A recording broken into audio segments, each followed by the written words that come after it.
মোবাইলের ব্যাটারির charge automatic কমবে না। একদম ঠিক শুনছেন।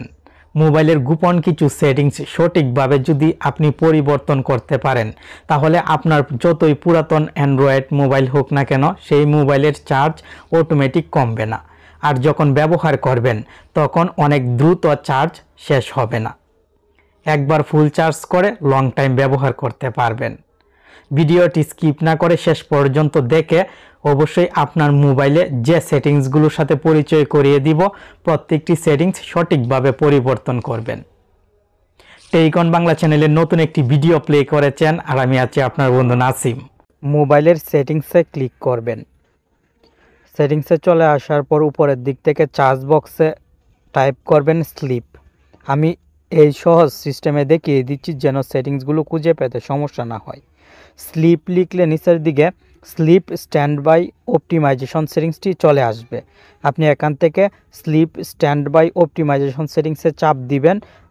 স্লিপ স্ট্যান্ড বাই অপটিমাইজেশন সেটিংসটি অফ থাকবে, অন করে নেবেন।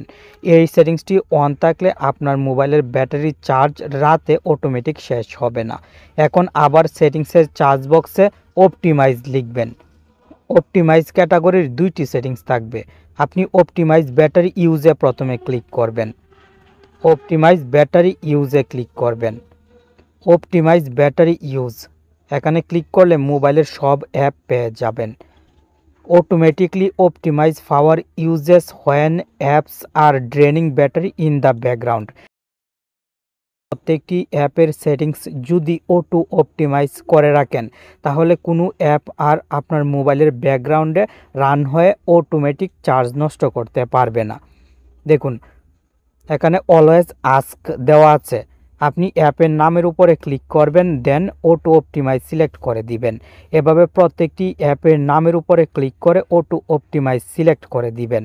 এই কাজটি করতে হয়তো আপনার একটু সময় লাগবে, কষ্ট হবে, তবে একবার যদি করে রাখতে পারেন মোবাইলের চার্জ দেখবেন অটোমেটিক আর কমছে না। আপনি একবার ফুল চার্জ করে লং টাইম ব্যবহার করতে পারবেন। আপনি অবশ্যই অপটিমাইজ ব্যাটারি ইউজেস সেটিংস থেকে প্রত্যেকটি অ্যাপ অটো অপটিমাইজ সিলেক্ট করে রাখবেন। এখন ব্যাকে চলে আসবেন। সেটিংসের চার্জ বক্সে আবার অপটিমাইজ লিখবেন। অপটিমাইজ ব্যাটারি ইউজেস সেটিংসে ক্লিক করবেন। প্রথমে কিন্তু আমরা অপটিমাইজ ব্যাটারি ইউজ সেটিংসের কাজ দেখেছি। দ্বিতীয় সেটিংসে ক্লিক করবেন। নিচের দিক থেকে ক্লোজ ব্যাটারি ড্রেনিং অ্যাপসের পাশে যদি টিক মার্ক দেওয়া না থাকে, তাহলে আপনি ক্লিক করে টিক মার্ক দিয়ে নেবেন। যে অ্যাপগুলো মোবাইলের ব্যাকগ্রাউন্ডে রান হয়ে চার্জ নষ্ট করছে, সব অ্যাপ এখানে আছে। অ্যাপের আইকনগুলো দেখতে পারবেন। নিচের দিক থেকে সেভ পাওয়ারে ক্লিক করবেন। এই সেটিংসের কাজ কমপ্লিট।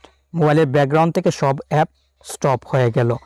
এখন আপনি মোবাইলের সেটিংস থেকে ডিজিটাল ওয়েলবিং সেটিংসটি খুঁজে বাহির করে এই ডিজিটাল ওয়েলবিং সেটিংসে চলে আসবেন।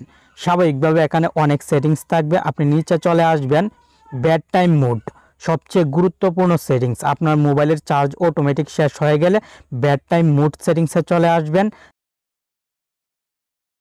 বেড টাইম রুটিনে ক্লিক করে ইউজ এ শিডিউলে ক্লিক করবেন।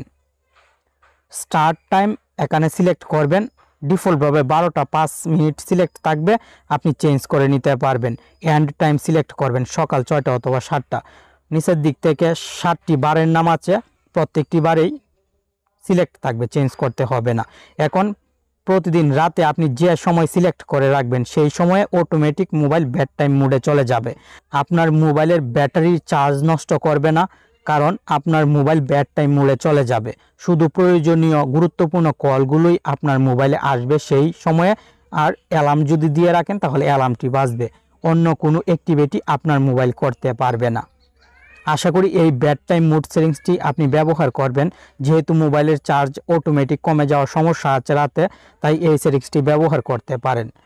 আশা করি মোবাইলের ব্যাটারি থেকে ভালো ব্যাকআপ পাবেন আর মোবাইলের ব্যাটারি চার্জ অটোমেটিক শেষ হবে না। একবার ফুল চার্জ করে লং টাইম ব্যবহার করতে পারবেন।